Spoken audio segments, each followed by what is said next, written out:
Hi hello ನಮಸ್ಕಾರ friends, welcome back to Meghna's cooking channel. ಇವತ್ತಿನ recipe ಮೆಂತ್ಯ ಚಟ್ನಿ. ಈ ಮೆಂತ್ಯ ಚಟ್ನಿನ ಇಡ್ಲಿ, ದೋಸೆ, ಪೂರಿ, ಚಪಾತಿ ಎಲ್ಲದ್ರ ಜೊತೆ ಒಳ್ಳೆ ಕಾಂಬಿನೇಷನ್ ಆಗಿರುತ್ತೆ. ಸೂಪರ್ ಟೇಸ್ಟ್ ಆಗಿರುತ್ತೆ. ಹಾಗೆ ಬಾಣಂತಿಯರಿಗೆ ಹೇಳಿ ಮಾಡಿಸಿದಂಥ ಚಟ್ನಿ ಇದು. ಹಾಗಿದ್ರೆ ಈ ಚಟ್ನಿ ಮಾಡೋ ವಿಧಾನ ಹೇಗೆ ಅಂತ ನೋಡ್ಕೊಂಬರೋಣ ಬನ್ನಿ.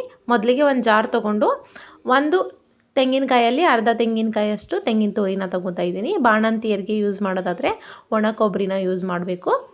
ಹಾಗೆ ಈಗ ನಾರ್ಮಲಾಗಿ ನಾನು ಚಟ್ನಿ ಮಾಡೋದ್ರಿಂದ ಹಸಿ ಕೊಬ್ಬರಿನ ಯೂಸ್ ಮಾಡ್ತಾಯಿದ್ದೀನಿ. ಅದಕ್ಕೆ 7ರಿಂದ 8 ಒಣ ಮೆಣಸಿನ್ಕಾಯಿ ಹಾಕ್ತಾಯಿದ್ದೀನಿ. ಅರ್ಧ ಗಂಟೆ ನೆನೆಸಿಟ್ಟಿರೋ ಮೆಂತ್ಯ ಕಾಳನ್ನ ಹಾಕ್ತಾಯಿದ್ದೀನಿ. ನೀವು ಬೇಕಂದರೆ ರಾತ್ರಿ ಪೂರ್ತಿ ನೆನೆಸಿಡ್ಬೋದು. ಇದಕ್ಕೆ ಬೇಕಾಗಿರೋಷ್ಟು ಸ್ವಲ್ಪ ಕರಿಬೇವನ್ನ ಹಾಕ್ತಾಯಿದ್ದೀನಿ. ಹಾಗೆ 1 ಟೇಬಲ್ ಸ್ಪೂನಷ್ಟು ಜೀರಿಗೆ, ಹಾಗೆ ರುಚಿಗೆ ತಕ್ಕಷ್ಟು ಉಪ್ಪನ್ನ ಕೂಡ ಹಾಕ್ತಾಯಿದ್ದೀನಿ.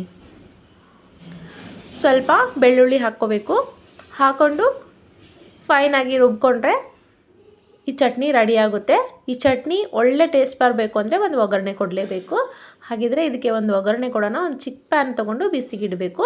ಬಿಸಿ ಆದ ನಂತರ 1 ಟೇಬಲ್ ಸ್ಪೂನಷ್ಟು ಅಡುಗೆ ಎಣ್ಣೆನ ಹಾಕ್ಬಿಟ್ಟು, ಅಡುಗೆ ಎಣ್ಣೆ ಬಿಸಿ ಆದ ನಂತರ 1 ಟೇಬಲ್ ಸ್ಪೂನಷ್ಟು ಸಾಸಿವೆ, ಸ್ವಲ್ಪ ಕರಿಬೇವು, ಹಾಗೆ 2 ಒಣಮೆಣಸಿನ್ಕಾಯಿ, ಬೇಕಿದ್ದರೆ ಸ್ವಲ್ಪ ಇಂಗನ್ನು ಕೂಡ ಹಾಕ್ಕೋಬೋದು. ತುಂಬಾ ಚೆನ್ನಾಗಿರುತ್ತೆ.